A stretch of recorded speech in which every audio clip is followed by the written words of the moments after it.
No sábado foram 5 partidas e no Allianz Parque o líder tropeçou. O Palmeiras foi dominado pelo Atlético Paranaense e perdeu a chance de disparar na tabela. O Furacão agora é o vice-líder.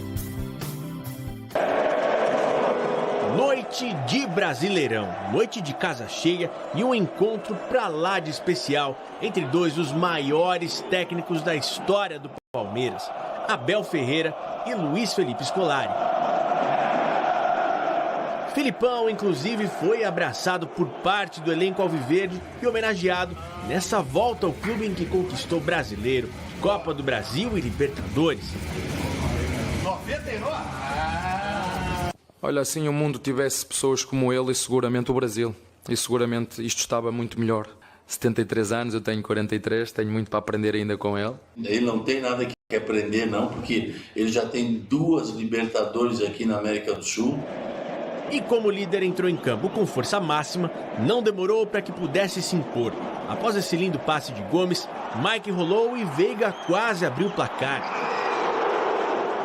No contragolpe, o Atlético também chegou e o Everton foi decisivo para barrar Vitor Roque. Do outro lado, teve até quem gritou gol após essa jogada que começou em um passe de Scarpa. Teve ajeitada de Dudu e conclusão de Veiga na parte externa da rede. E na base da trocação, o Furacão foi mais eficiente. Rômulo ajeitou e Vitor Roque, de apenas 17 anos, guardou. Disposto a não perder a invencibilidade, o Palmeiras apertou, pressionou e passou bem perto do empate ainda na primeira etapa. Um cenário que foi mantido para o segundo tempo.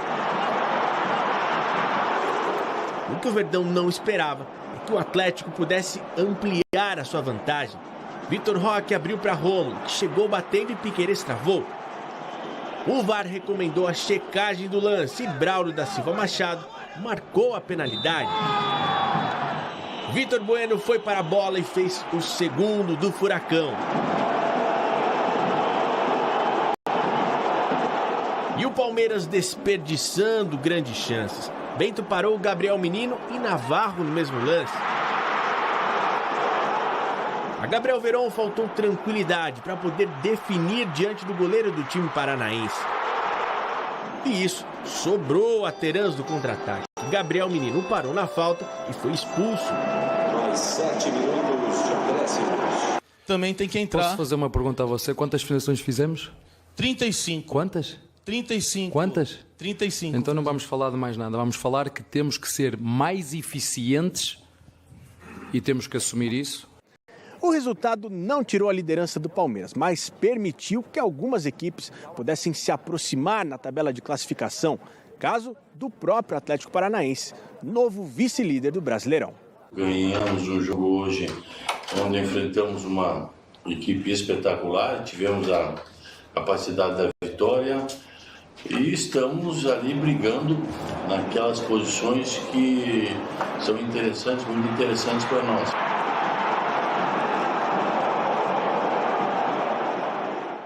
Olha, importante vitória do time reserva do Atlético. Apenas 4 titulares estiveram em campo diante daquele que é conhecido como o melhor time da América, né? O Palmeiras é o bicampeão da Libertadores e é também o líder do Campeonato Brasileiro, agora seguido de perto pelo Furacão e pelo Atlético Mineiro. O Corinthians ficou um pouquinho para trás e do Timão a gente fala já já.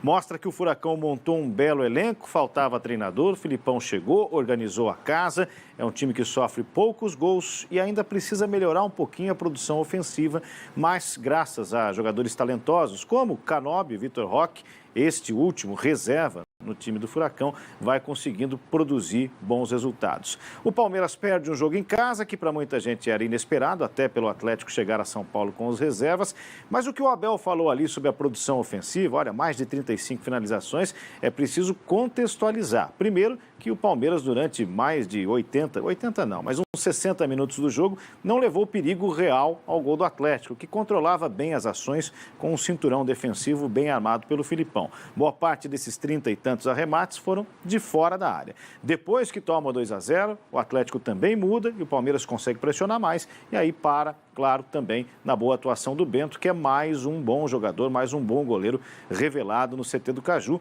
que já não revelou especificamente o goleiro Everton, mas revelou também o goleiro Santos e deu oportunidades a esses jogadores a brilharem além dos seus clubes com a camisa da seleção brasileira.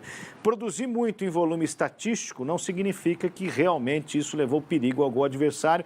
O Abel se aproveitou de uma estatística para justificar uma derrota em casa para um time que estava com vários reservas, mas num campeonato que é muito competitivo.